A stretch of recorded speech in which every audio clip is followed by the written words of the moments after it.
Mm-hmm. Okay. What's up, Patreon? Welcome back to another live stream. We're super excited that you guys decided to join us again. I don't know why I'm saying that, to be honest. There's no one here yet. But if you if you are watching this back, this little bit before we get started is just for you. Scott, did you not already do the audio clip, or I did? I just pulled up the IMDb. Oh, just pulling up IMDb. That's good. Hope you guys enjoy this hot up. The audio's down on that.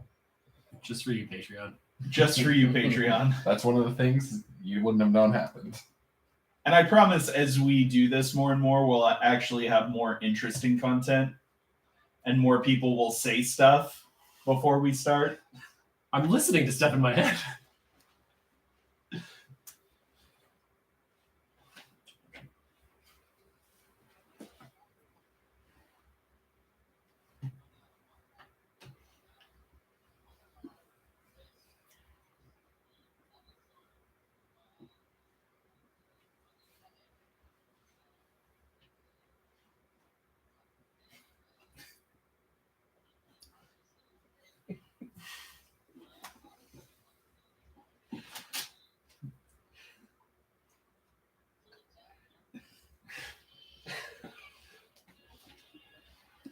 What is up, everyone? My name is Jake, and you are listening to another episode of the Rotten Potatoes podcast, and not the audio clip I wanted. This is a podcast where four friends sit down and review movies you absolutely should have seen, and at least one of us hasn't. I'm Zach. I'm Tyler. I'm Scott.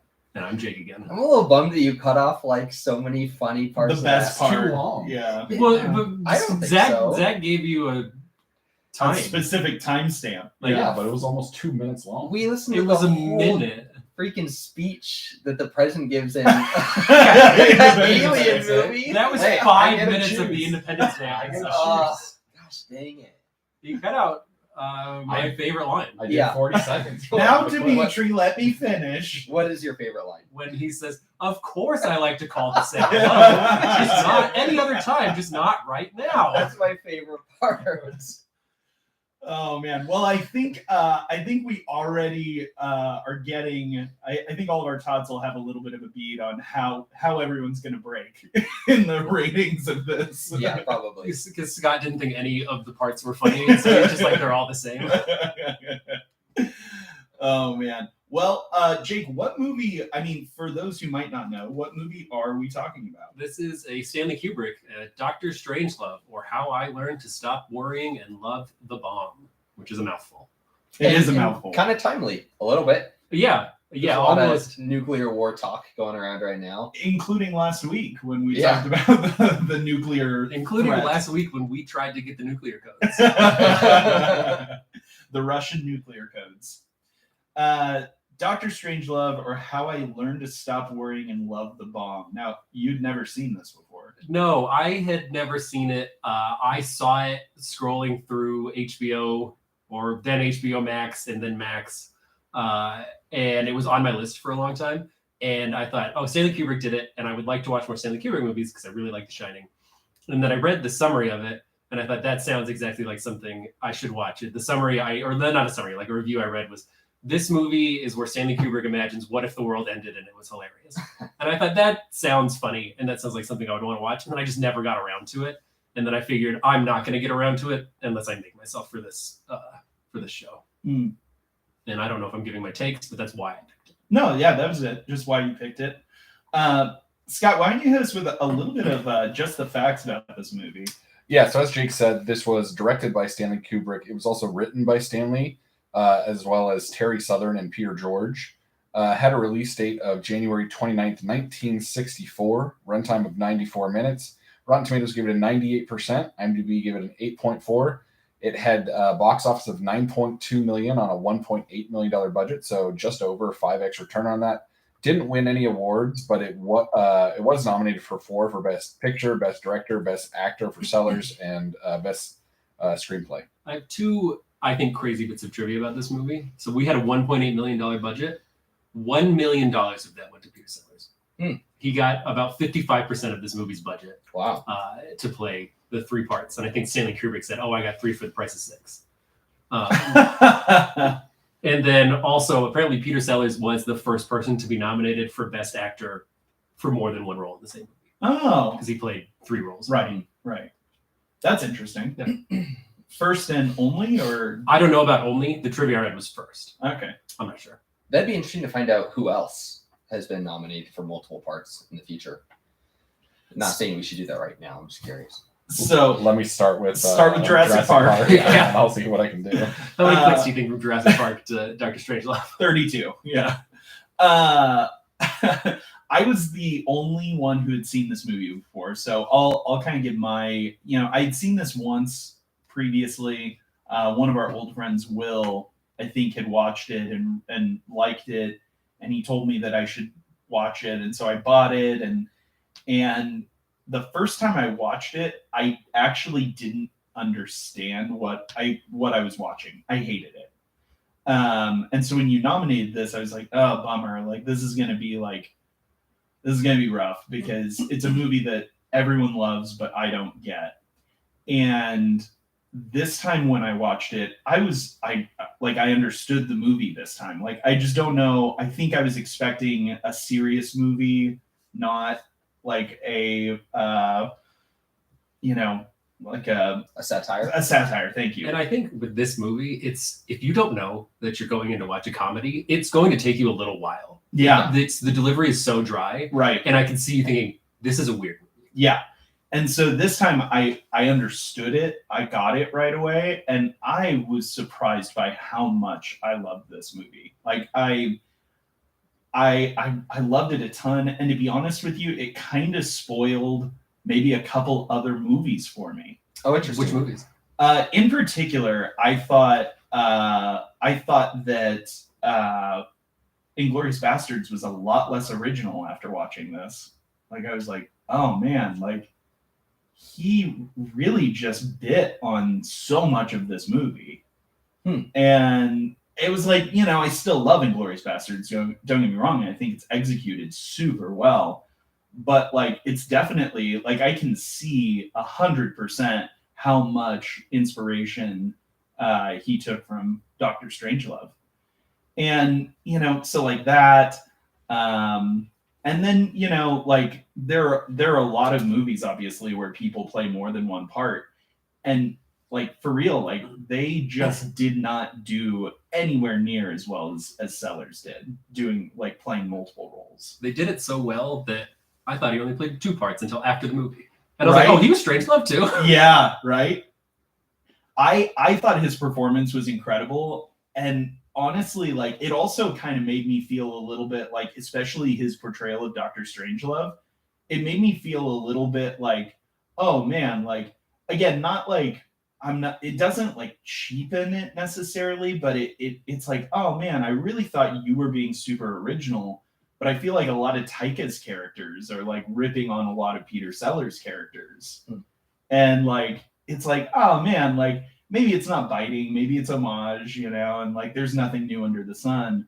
But this movie definitely, like we've talked about sometimes where it's like, oh, I've seen it done better later. And this was like oh no, I've seen it done better earlier. Like, And I guess it's just like, I think, I don't know, I haven't seen a ton of Peter Sellers movies, but I know that, he's very famous.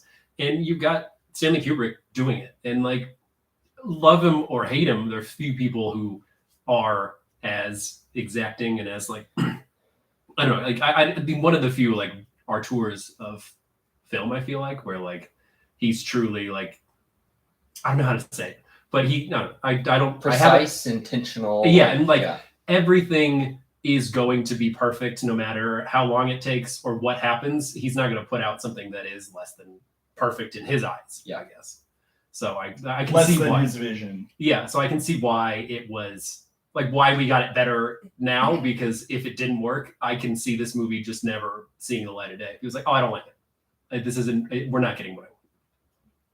Well, Jake, you were a late bloomer. Do you want to give us your? Yeah, I had such a weird time watching this movie, and I think I need to watch it again.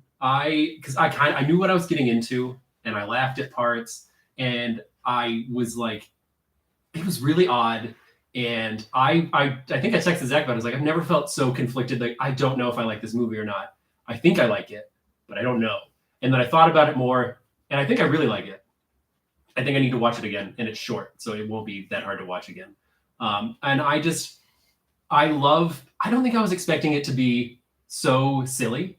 And it's so silly, but in the most deadpan way that it's like, you kind of have to learn how to watch, or I had to learn how to watch it, where I was like, this is like every single scene was so many silly bits, but it was delivered so dry that it was, I don't know, it was a little bit jarring for me at first. But thinking about it more, I think it's very funny.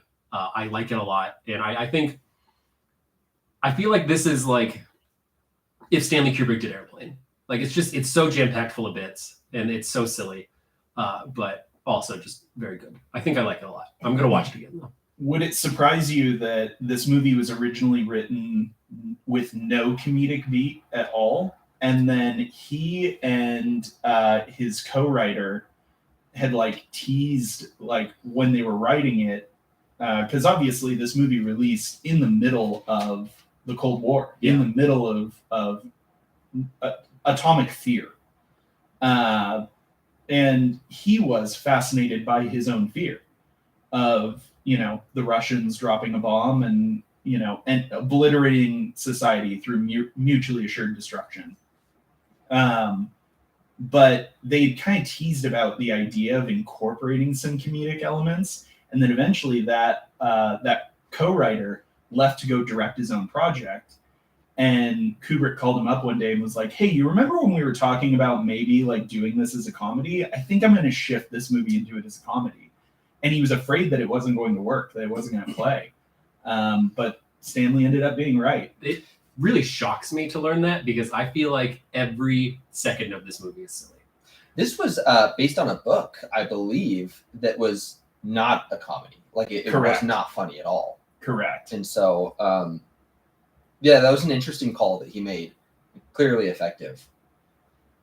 I guess maybe I should get into my takes. I liked this a lot. I thought it was very funny. I was a little unsure of how I felt for maybe the first 20 minutes or so, but like really once it gets to the war room, I feel like that's when it kind of hits its stride. And at least for me, I kind of thought to myself, like, okay, I get what this movie is. I get where it's going. I'm really enjoying this. And I really liked it. I again, like what Jake said, I'm happy that it's short. I feel like I don't need very much more than what I get. It's like the perfect length. But I really I don't know if I want to say I had a lot of fun with it. No, I think I did. Yeah, I really had a lot of fun with it. I think it's a really smart script. I was a little surprised to see that it was nominated for like Best Picture. But I don't think I would disagree with that. I think its nomination for Best Screenplay is deserved, and especially Peter Sellers. He was fantastic in this. So I liked it quite a bit. It was interesting, Tyler, that it made you kind of think of other movies. I couldn't stop thinking about Don't Look Up, another satire that's also about the end of the world, essentially. And I definitely felt with this movie, the earlier did it better than I think where this movie succeeds. I felt like Don't Look Up did some things differently that were much less effective for me. And so it was really interesting to watch this and kind of think like, oh, this is that movie done well. So I loved this movie. I was also surprised in that same vein. I really felt like watching this, especially in the final war room sequence with Dr. Strangelove. I really thought, I was like, wow, I'm really shocked at how well this whole movie holds up. Like, you could have released this today in black and white, and I think I would have believed that it was made today. Like, the comedy beats, the long sort of chapters, where we're just kind of in a room. Like, it felt very Tarantino. It felt very Fincher. It felt very Chris Nolan. Like, it just seemed to like, oh yeah, all of these greats that are still making films in this style, that all of them talk about being so heavily influenced by Dr. Strangelove. it makes a lot of sense now. It's impressive as well too, because we've talked in prior episodes about how hard it is for comedy to remain relevant and like effective years later. And so it is impressive that at least we haven't heard Scott's takes. At least 3 of us still find this movie very funny. It's a bit of a bummer how relevant it is. I wish it was less relevant. Scott, what did you think? You were a late bloomer. I was a late bloomer. I didn't like it. I thought it wasn't funny. Everything that you guys have said, I just disagree with. I feel like it felt super old. I would have probably liked it more if it was the serious version. I felt like all the humor felt like it was from the 60s, like just none of it. And I knew it was a satire going into it, and I did my normal thing, like I read about it, so I knew what I was going into. And yeah, I was bored, so miserably bored the whole time. I can't believe you think that the humor felt old, because we are, I think, in the middle of an absurdist humor renaissance. And this movie is so absurd that it felt very much today. I texted Zach in the middle of this that I thought, what's his name, Turgid? He had a very Tim Robinson vibe to me. Very. Like, if you were to make this movie today, I would cast Tim Robinson to play him. Totally. I wouldn't say it was absurd. I think your word of silly was the best word for it. And it was like, it felt like a kid's movie almost. I think it's definitely it's like, especially Turgidson, his mannerisms, like he's like, I don't know, like manic at some points. Like there's a scene where he's running and he falls and just gets back up and starts talking. That was so great. And that was an accident. He's like, the board. He fell on accident. Stanley Kubrick thought that he was just making a character choice, and he's like, I like that. And then they just left it in, but he just tripped and fell and then stayed in. Like, that was just, it was so silly and just absurd. And like him, he's like, I don't think that we should discount the entire program just because of one bad actor. And it's like, this is literally leading to the end of the world. That's an absurd, that's an absurd cavalierness, and like everything about that is just. I loved with him. I mean, first of all, George C. Scott, as good as Pete Sellers was, George C. Scott might have been better. Like, he's really funny. He's so funny.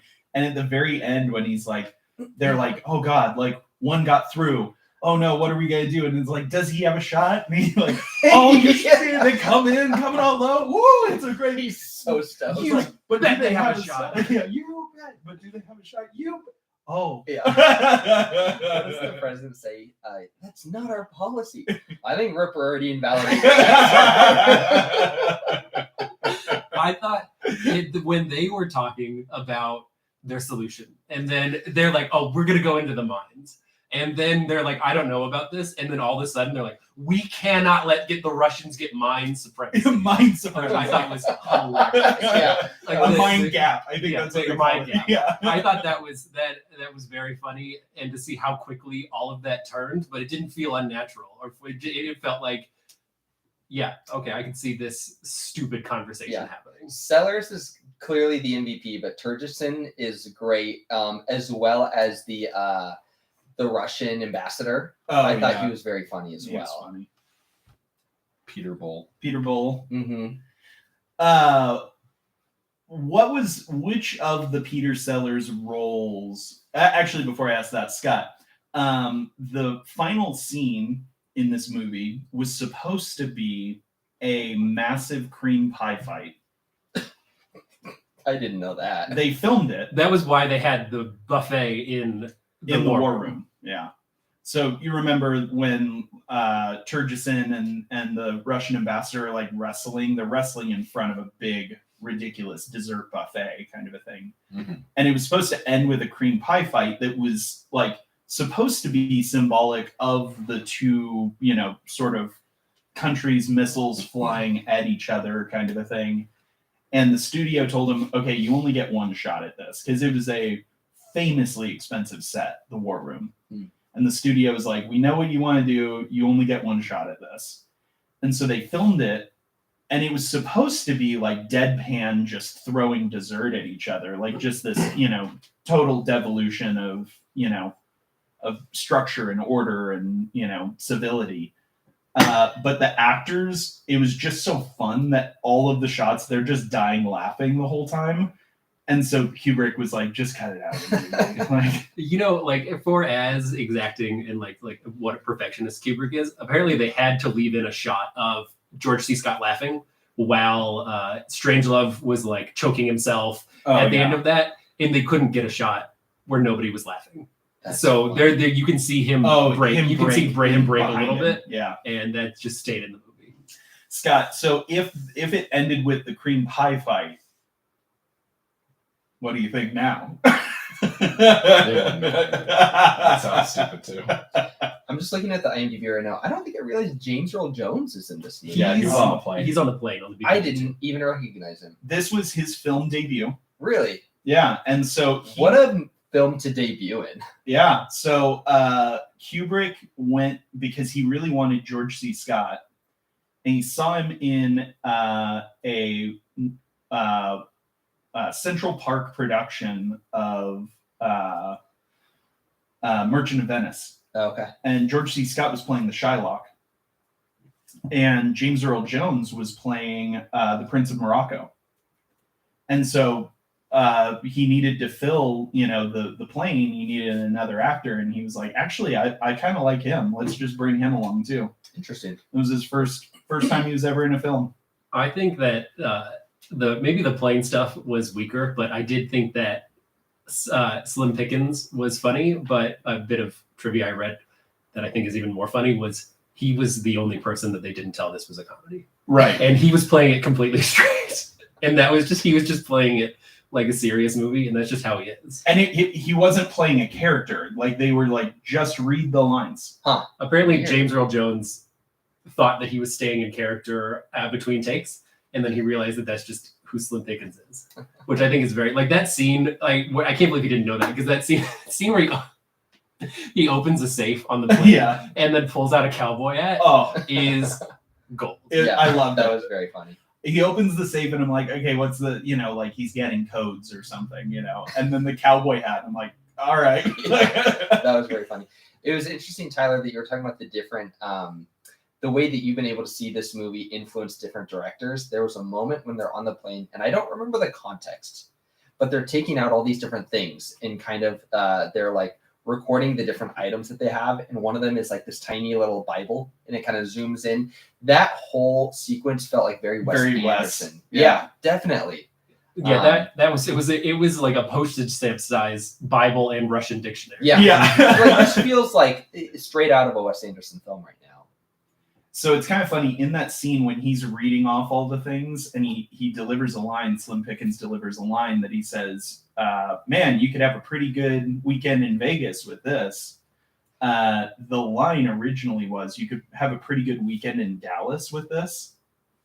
But this movie was set to release 3 weeks after the assassination of JFK. Oh. And so they had to ADR that. They had to dub in Vegas over Dallas. This was 3 weeks afterwards, you said? Yeah. Interesting. That's nuts. I guess I just didn't put that timeline together. Yeah, they ended up pushing the release as well.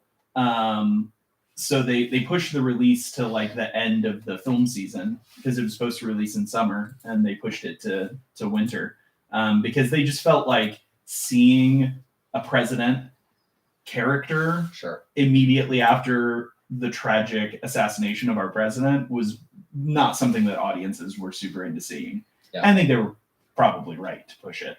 Yeah.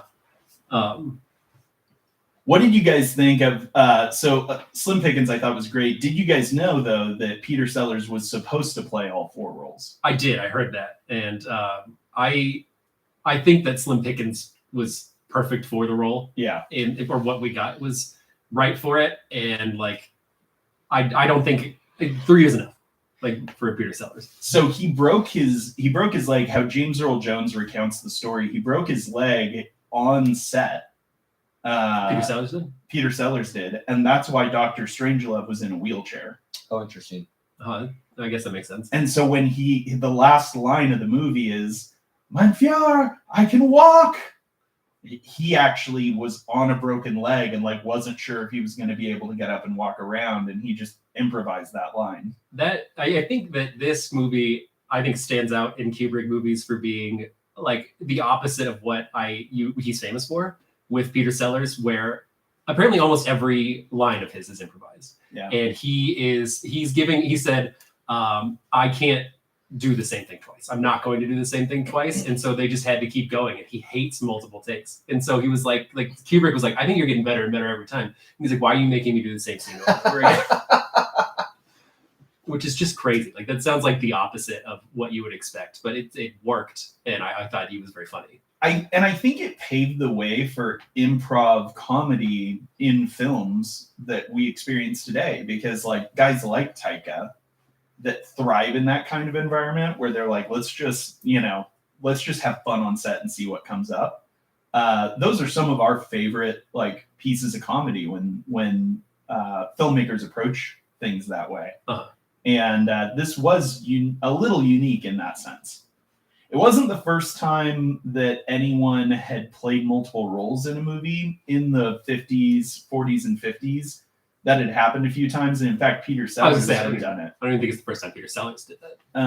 But it was the first time that like wide audiences had really seen it, like where like the whole country was talking about this movie when it was released, and so lots of people went and saw it. And it was the first time that like the population en masse was really exposed to that kind of a decision. Interesting. I don't know that I really thought about it, because honestly, the multiple roles worked well for me in that I wasn't really thinking about how Peter Sellers was playing all three, or the two people I realized he was playing at the time. I just wasn't thinking about it. I was just watching the movie, and so it wasn't even anything I was. Yeah, I hadn't even considered that. Scott, you said you read about it ahead of time, but did you realize really that it was Peter Sellers in all three roles? No. Scott doesn't realize who Peter Sellers is still. I don't even. Yeah, I mean, you guys saying his name when we started recording this was the first time I've heard his name. He was famous.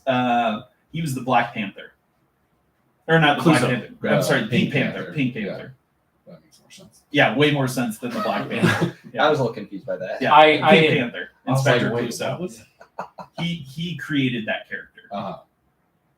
Yeah, no, I didn't know he was playing multiple roles, so I guess good on him. I don't think any of his jokes were funny.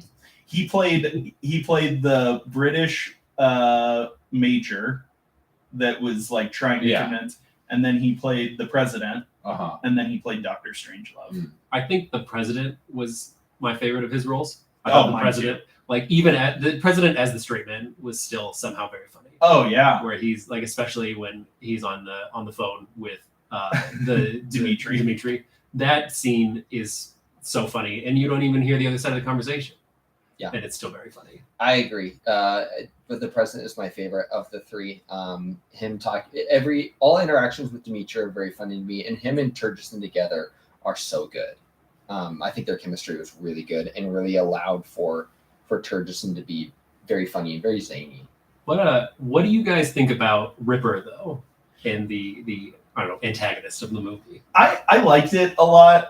This time I think part of what helped me like get into early on like the comedic beat of this was they like really focus on his nameplate in one of the first real shots of the movie, and his name is Jack D. Ripper. Yeah.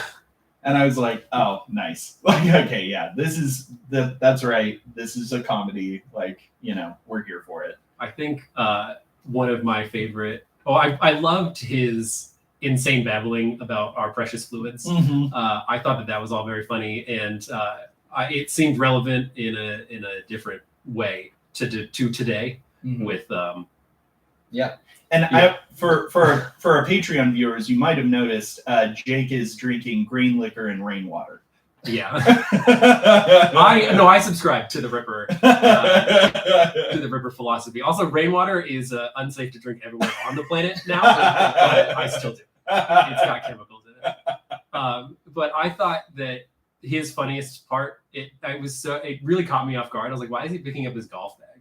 and then he just pulls a Browning machine gun out of his golf bag. I thought that was so funny. And then he was just shooting everybody indiscriminately out the window. Yeah, That was very funny. can't even see what he's shooting at. Yeah, and then his and then the RAF commander is so, and he just gets on board. He's somehow he's like, we should do that again, where I'm feeding you a belt, and like he's like, You pretty just give me stoked. the codes, chap. And, Yeah. you were saying feed me the belt, and I was feeding you. I agree with you, Jake, that character felt very relevant when he's talking about like the fluoridization of water. I didn't know anything about that. I had to Google that really to figure out what that was even referring to, and it felt so relevant that a high level government official would like subscribe to such a like conspiracy theory like that and would make decisions off of that. It felt like something I would not be shocked to see in our news cycle right now. Yeah. When Alex Jones was trying to convince everyone that the government was trying to turn the frogs gay. Yeah. Like it was that kind of Or just like, I mean, I don't know if this is too political of a take and only for our live stream audiences, but like this is every anti-vaxxer to me these days, where like they put microchips in the vaccine. That was exactly what I thought. And so like it just like, I don't know. It hit for me there. The Kennedy son running for president on an anti-vax ticket. You Right. know, like, pretty prescient. Yeah. Yeah. Sorry, go ahead. No, go. Please.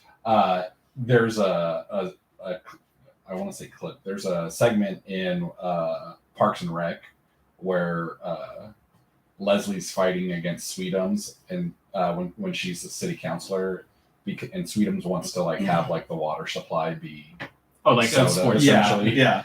And they're running on like oh she wants to put chemicals in your water like fluoride and like everything. Right. So it was like a little bit of a nod to that. Yeah, definitely. Scott, I'm curious. Had you seen Don't Look Up? Yes. What did you think of that? I'm curious if that, because this clearly did not work for you. Did that work for you? I wasn't a huge fan of it. It was okay. But did you find it funnier than this? I honestly, I mean, it wasn't that funny to me. So I don't know. So maybe I neither. just don't like this like style. But Yeah. It felt more relevant than this one did to me. Yeah. And definitely more modern. But Yeah, that makes sense. I mean, this is 80 years old. It was more modern. Fair enough. Yeah. And it's a rare movie that was made before 1990 that Scott's into. Yeah. I'm not saying they're not out there, but they're rare. They're rare. They're harder to find. I don't know if we've done any on the pod yet. You didn't like Die Hard? I do like Die Hard. This is an 80s movie, right? Okay. Yeah. Maybe it should be pre-80s. Yeah, pre-80s for sure. Because I think there's other 80s movies out there. One of the things that I was really actually impressed with about this movie was how they got the shot of Major Kong riding the like phallic nuke to ecstasy. Like that shot, I was surprised at, like, obviously it looks like a plate, like it looks like, something that they superimposed, but that is so early in visual effects. Yeah, I think because I've seen that shot before, and I thought it was from this movie, and I was like, I don't know how they pull that off now. Or then, I mean, I don't know how they pull that off then. And from the beginning, like going into this movie, I thought that's too silly of a shot to have in this movie. By the end, I didn't think so. And I was like, I knew it was coming, and I was stoked to see him ride the nuke down. I was like, that's hilarious. But I do think that's impressive. Yeah, I was really impressed with the cinematography in this movie. There were a few other shots, like some really interesting shots in the war room that like I thought were like framed really, really well. I actually thought that the cinematography in particular held up super well in this film. I was really surprised. I won't talk negatively about any of the technical aspects because I couldn't even pay attention to them. With how much how much comedy was just not doing it for me. I was just like, God, can this be over? You were not in a you were not having a fun time. The moment this movie started, I thought, I don't know if I like this. I do know that Scott hates this. I was actually really afraid, to be honest with you. After watching this, I was like, oh no, I'm gonna be the only one defending this movie. Like, I really thought that. I was like, so I think I was going to, like, immediately after watching this, I was like, I'm ready for them to talk me down on this. Like, I don't know how I feel, and I feel like they might not have liked it. And then I thought about it more, and I was like, no, I think I liked it, and I would be excited if they talked me up on it. And I think I don't know that you guys have talked me up on it. I think I'm just processing, thinking about it more. And it was like, I was just so unsure how I felt after watching it, because it was just, even though I knew a little bit about it, it was so not what I expected. That I don't know that I was ready to watch it, and I want to watch it again, but I think I do like it a lot. Yeah, I think this will be a movie that I will rewatch again multiple times. Like, this is a movie I'm gonna go back and revisit for sure. Because there are just like so many bits in it that I feel like I probably missed something. Like it took me a little bit to realize that in almost every scene of the movie, Turgidson is putting more gum into his mouth. Right. Oh, the gum was a huge thing for me. Yeah. I loved. I was like, at one point I was like, I feel like he's putting a lot of gum in his mouth. And then I started looking, I was like, oh, he's doing it every time we cut to him. He's just putting more gum in his mouth. I feel like this is one of those movies like what's the movie I rated really bad? The early one where they throw a steak at Napoleon Dynamite? There will Napoleon be one. Dynamite. Oh, Napoleon. No. Where, like, for me, would be much more enjoyable as little clips rather than the movie as a whole. I really disagree with that. I think Napoleon Dynamite is the only movie that is less than the sum of its parts. I said for me. Yeah, I know. Just like in my head, like, I can't think of another movie that gets worse when you watch it all together, except for Napoleon Dynamite. Like, you could pull any 5 minutes out of Napoleon Dynamite, and it's probably pretty funny. And that's probably all you want to watch. Yeah. But if you put it all together, it sucks. But I think for me, that is a That's very how I unique felt about phenomenon. this too. Yeah.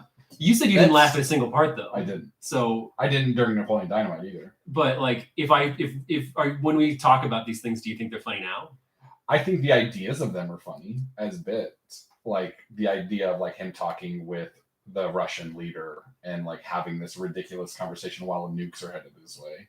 Like, I think that's a funny idea, and I think if it was like just that conversation, it would be enjoyable for me. But in the midst of all the other things, it was just one more thing to not enjoy. Huh. Fair enough. I mean, yeah, I'm not going to try and like convince you like that, because it's an exercise in futility. That too. I also just think it's fair. Like, I think it's fair to not like something. And just like you said, like, you didn't like it the first time you watched it. Maybe I would like it more if I watched it again. I don't think I'm ever going to get there. Like, I don't think I would watch this again. I wouldn't have watched it again had Jake not nominated it, honestly. But I'm so glad you did, because I found a movie that I actually truly love.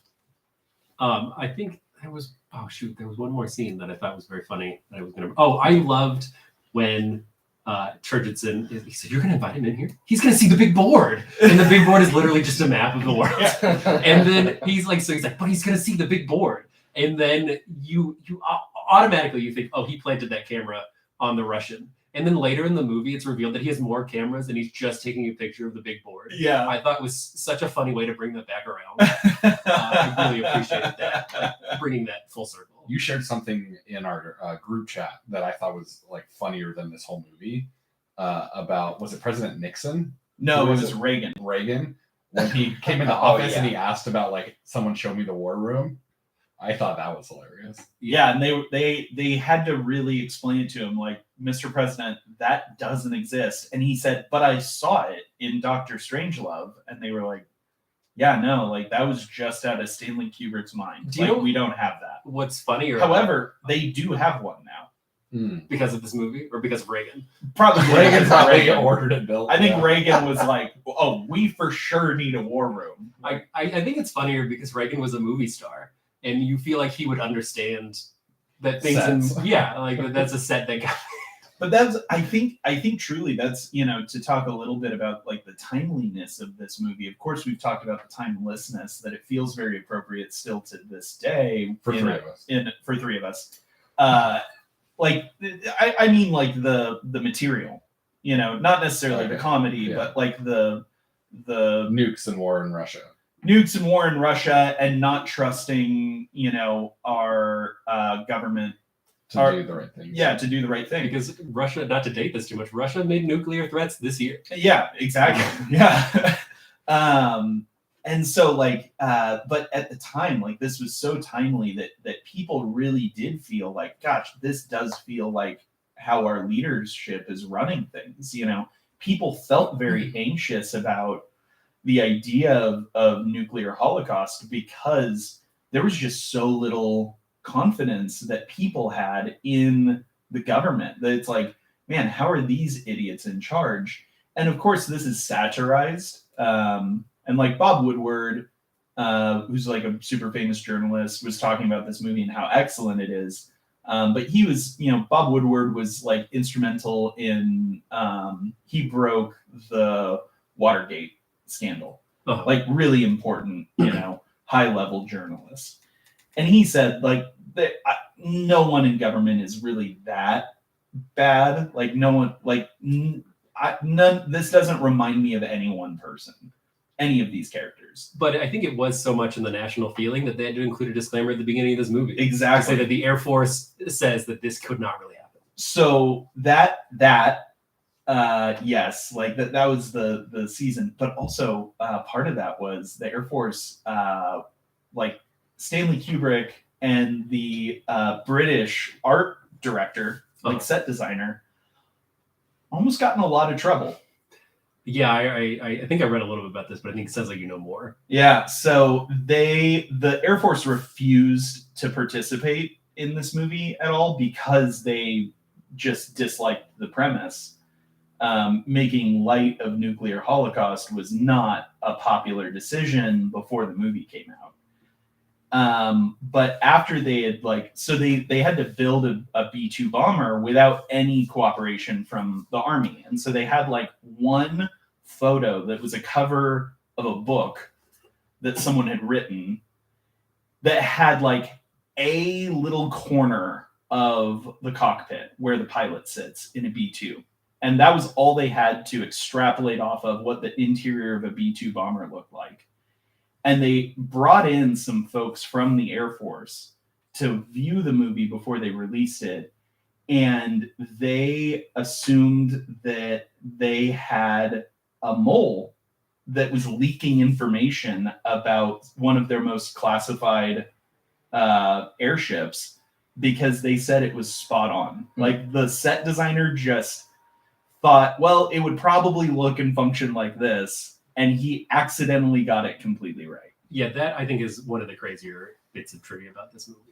I think I had also read too that like the military had to kind of change some of the methods of communication after this movie because the whole like situation with Ripper having like complete control was like a little there was like it could have happened essentially. Like they're like, oh yeah, actually the way that we have it set up right now, that could kind of happen. Maybe we should rethink some of these methods that we have in place. Exactly. I read an interesting story about Kubrick after this, where apparently he allegedly had a UFO sighting in his life, and then he was talking with somebody, and they're like, "You should tell someone." And then he said, "The Air Force doesn't want to hear from me after Strangelove." That's funny. I think there was one more joke that I did not get in the movie, and then I had to read about afterwards, and I thought it was very funny, so I wanted to bring it up. Was when they have that conversation, and they say, "What kind of name is Strangelove? That's not a German name." And then he says, he's like, it's a weird name and it's not German. And then the guy says his original name was this, and I forget what he says. And then he changed it to Strangelove when he came over. Apparently that was just Strangelove in German. Oh. So he's like, this is a weird name. He's like, his name was Strangelove, but it was just German. Yeah. Which I thought was a very funny joke. It went completely over my head. Yeah. Same. Yeah. Same. Kraut by any other name. That's the line. That's the subsequent line. I'm just quoting George C. Scott's next line. I could probably talk forever about how much I really love this movie. And I do expect, I think the more I watch it, the more I really am going to love it. It really blew me away. It seemed so ahead of its time, technically. It seemed so excellently executed. And I think as much as I love having Slim, I think the only thing I would change is I would love to see the version where Peter Sellers plays all 4 roles. Like that he's in every scene in the movie, basically. I think would have just made it like just a little bit better. I guess I like what we have, so I don't know that I share that sentiment, but I think I get it. Like just to see what he could have done with it, that would have been different. If I was doing a recast, we used to do that as a bit on this. The recast for I agree completely with Tim Robbins for Turgison, but I would recast Taika as all of Peter Sellers' characters. I think Taika is the only person that can really pull all of that off. I not that I would want that movie, but I would love to see like recreations with those characters. Oh yeah, like, just some clips on YouTube. Yeah, or like how they'll sometimes do that for commercials. Sure. Things. I'd love to see that. I think that'd be really funny. Taika, will you do some readings as maybe like Mandrake or President? What was the president's name? It was the goofiest name of all time. Yeah, I can't remember. It was like Murfinson or something. Yeah, I don't remember. Well, Taika's on our Patreon, right? He's one of our patrons. Yeah, so Taika, if you wouldn't mind. I was going to say, Tots, if you know Taika or somebody that knows Taika, just push this along to them. But definitely get Tim Robinson. Like, he's crucial. And you know what? I think, like, I don't know where I would put his counterpart in a lot of things. His name's Sam something. He's in Detroiters and in I think Sam Richardson. Yeah. I feel like just because of how goofy and absurd this movie is, I think he's great, and I would love to see him. I thought of him as the president, maybe, but I would love to see those people in this movie. Like, if we were going to make it again, but I don't know that we need to. I don't know that we need. I don't think we need to. I think that'd be a terrible decision, but I'd like to see, just for fun, some scenes recreated. Yeah.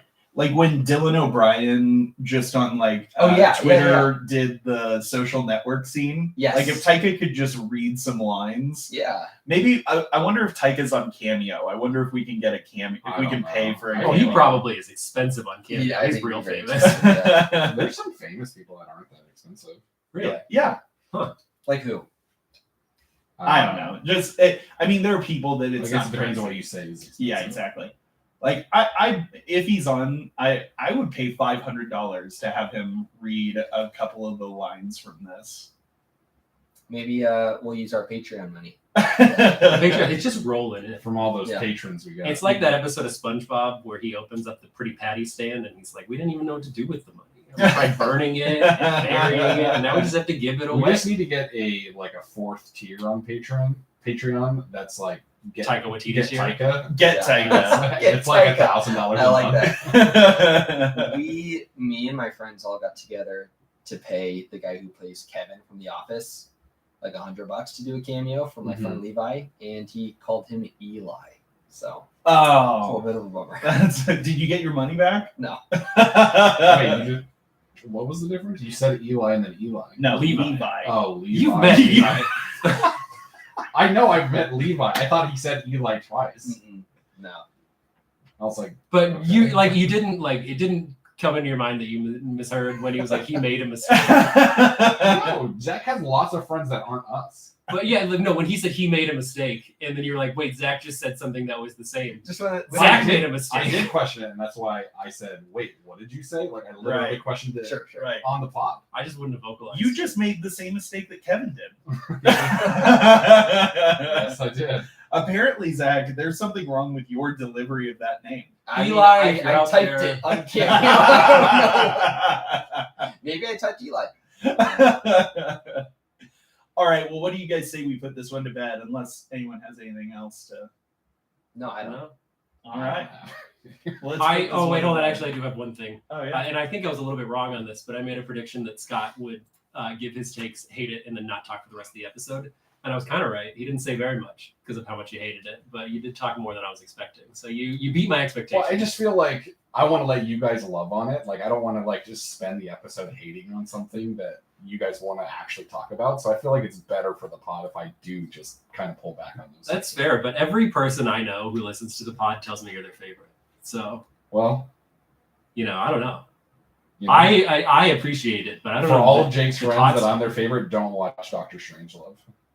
It's not that good. That seems like fair to those people. I don't think they would like it either. Carlos. Carlos, So represent. Scott- I can't wait to go into next week. We're watching Fast 6. Scott is Carlos's favorite. Yeah, he Okay. says it all the time.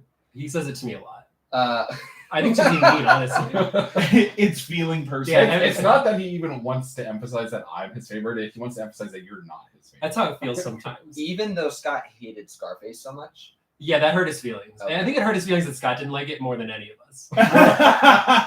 It was, yeah. This last week, I got in trouble with our team. We started talking about our podcast and At some work? of the movies. Yeah, at work. Some of the movies like we didn't like, and I talked trash on Scarface there. Yeah. But then I really talked a ton of trash on Spirited Away, and we have multiple people on our team that really like Spirited Away. Really? We have Adults? requests. Adults. We have requests in our inbox for more Miyazaki films. It's That's gonna true. have to be you. I'm not. Zach's gonna pick it. I watched. Why would I pick? Because you were the one that said you were down. I watched I've said this one sorry. more. I watched one more Miyazaki film, and I was like, you know what? I don't need to pick another one. I don't even need to watch more than the two that I've seen. Yeah, I said this before on pod. If we could go back and change a movie, it would be a hard fight between changing There Will Be Blood and making it higher, or going to Spirited Away and making it lower. You can't make Spirited Away that much lower. I could. I gave it 3.9, and now as I reflect on it, it should be sub 2. So, is this movie better than Spirited Away? Oh, for sure. If those were my options, this would be my new favorite movie. Got it. You just piss off your teammates even more. Oh, yeah. That's why I Good. didn't listen. Yeah, they don't listen. So Like, hey, you know this movie I hate? I would make it my favorite movie if we're watching Spirited Away again. all right, well, let's put this one to bed. Jake, what would you give this movie? I'm gonna give it 9 trips and falls that made it on recording. I'll give it 5.8. Really boring and not funny movies. A Tyler? 5.8. I'm going to give this 9.4 Nazi hands. Zach? I'm still processing that 5.8. I'm sorry. I will give this movie 8.9 Cowboys riding nukes. Do you want to know what makes me a little bit mad about our rating system? Is that sometimes we can have a movie that is majority about 9, and then Scott brings it into an 81%. Yeah, That can happen. Yeah. that can That's happen. much higher That's than I why. think it deserves. That's why There Will Be Blood is not in our top 10. That's true.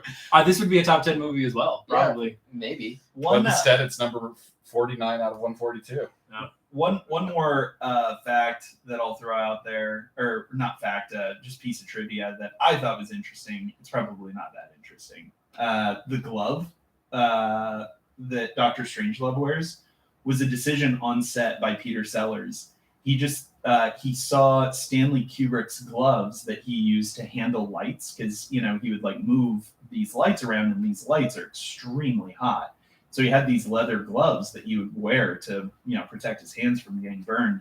And Peter Sellers just thought they were so menacing looking that he was like, "Give me one of those." And he just took one of Stanley Kubrick's gloves and put it on, and that completed the wardrobe for the character. Do you want to know why I think that is a very interesting piece of trivia? Because I also read that and I thought it was very interesting. Does that mean he decided to have the The disfigured Nazi arm? hand? Yeah, Yeah. does that mean that was just an addition by him? He's like, he's gonna have a weird arm. I think so. I mean, he was supposed to be infirm. Uh-huh. That was like always part of the thing, but I think all of the the arm just has a mind of its own, and is like his arm is still very Nazi, you know? Like that was an in the moment kind of decision. That was maybe like one bit that I just didn't really work for me. Not in a way that bothered me, but it was less funny to me than everything else in the movie. I died every time. Really? Every single time he did something. That like was that. that was the bit that they had so many cuts in that scene because they just couldn't get scenes where people were dying. Mhm. It was him just choking himself. I died every time too, but like not from On the inside. Yeah. Yeah. Boredom.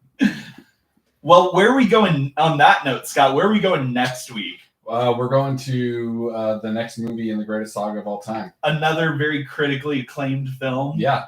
We Does also it come nominated for 5 Academy Awards. Does it come close to a 98% on Rotten Tomatoes? I don't think it. No. We're Yeah, gonna you give could check. the audience Right whiplash. It was like 71% or something. We went Mission Impossible, Strangelove, 6F, 6F. I know. Like, I that's love just, oh yeah, they're gonna. It's not really whiplash because it's like week to week. That's true. It's just us.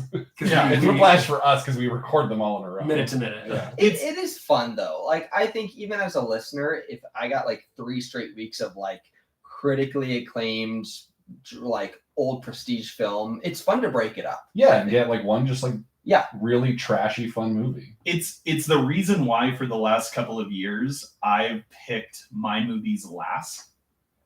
To balance us out. It's to balance us out, not even like week to, but for the recording, so that like our recording has something different than what other things are. Yeah. Also, probably the reason you picked it last is because Scott filled it out in August. For next year. That's true. What 'cause he happens? just picked one thing. Yeah, like Scott Scott will just. What happens for me? What is for the last several years is I will check our sheet to see what movies we're doing that I need to watch. And I'll be like, oh, Scott filled out all of his movies for next year. I better do this. Yeah. And then everybody does it. Sometimes I'm sorry for. I'm not getting against us it. ahead and I'm not against it. planning. and- I'm just. I saying. love it. Yeah. Sometimes what will happen too is one of us will say like, I want to do this movie next year, and then you go on the sheet and see Scott picked it for himself. Which movie did that happen? Godfather 2. Well, it's because I had done the first one, and I was like, I wanted to follow up on my own movie. Yeah, I mean, And then you That had made to, sense and then for you you. had to have Scarface. Yeah. Exactly, yeah. I'm so, That's the pivotal reason why I lost to Jake last year. Yeah. Scarface was 2 years ago, wasn't it? No. No, No, it's Monster last March was last year. Yeah. They're all blended together. All right. Well, check in with us next week for Fast 6. Scott, do you have any final thoughts? or- Yeah, go visit our Patreon. Oh yeah. Patreon.com/Rotten Potato Pod. All right. I think we've got a couple of weeks in a row. Now we can like mention Patreon. By the way, hi Patreon still. We didn't forget about you. We appreciate you. Anyone who is watching this, you're supporting the channel and you're helping us make things better. I So definitely didn't forget about you. I pointed right at you in the middle of the episode. you did. The listeners aren't going to get that. Jake gave a nice little nod. I appreciated it. Thanks, Taika. Thanks, Taika. Taika. Have a good one. Thanks.